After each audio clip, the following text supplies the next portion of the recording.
Bonjour à tous et bienvenue dans ce nouveau On en reparle, le format court qui résume l'actualité des sujets déjà évoqués sur la chaîne. Et cette fois encore, c'est SpaceX qui ouvre le bal avec l'amarrage du cargo Dragon CRS-18 à l'ISS. Il emportait d'ailleurs avec lui un nouveau port d'amarrage nommé IDA-3, qui sera fixé au module Harmony et servira pour les futurs vaisseaux habités tels que Dragon ou la CST-100 Starliner. Néanmoins, si j'en parle, c'est surtout car je voulais vous montrer cette image de la Falcon 9 ayant lancé CRS-18, franchissant le mur du son lors de son retour à Cap Canaveral.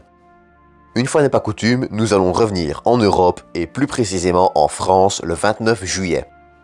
À cette occasion, le compte Twitter officiel du CNES a en effet publié 2 tweets informatifs afin de célébrer les 5 ans du dernier vol de l'ATV. Sauf que, par la même occasion, lors d'un échange avec Closer to Space, chaîne à laquelle je vous invite à vous abonner via l'affiche, le CNES nous apprenait qu'il n'y aurait pas de nouvelle ATV, contrairement à ce que la vidéo d'Ariane Group laissait clairement penser.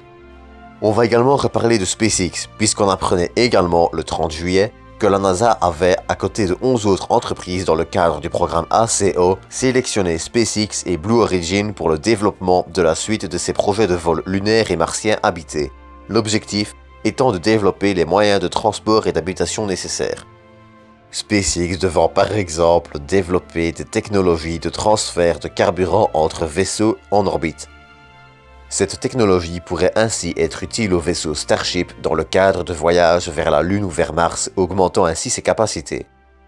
Parallèlement, Blue Origin développera également les systèmes de navigation pour des atterrissages plus précis et de nouveaux systèmes d'alimentation en énergie.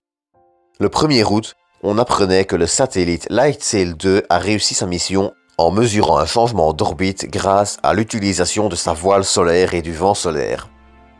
Pour clôturer, on reparle encore de SpaceX, puisque le 2 août, on apprenait une foule de détails sur Starship et Super Heavy, comme le fait que SpaceX envisage un nouveau pas de tir à Cap Canaveral, que les premiers étages Super Heavy devraient se poser en mer sur une barge, puis sur la piste LZ1 à Cap Canaveral, que, grâce au fait que le Starship est en inox, le futur pas de tir n'aura pas de paratonnerre, Starship étant son propre paratonnerre, que SpaceX voudrait atteindre 50 lancements par an en 2024, et enfin que Starship sera probablement moins bruyant qu'une Falcon Heavy.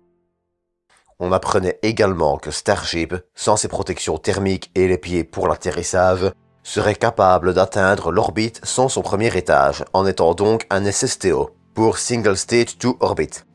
C'est tout pour cet épisode, j'espère qu'il vous aura plu. Comme d'habitude, n'hésitez pas à le liker, commenter, partager et vous abonner. Quant à moi, je vous dis à bientôt pour une nouvelle vidéo.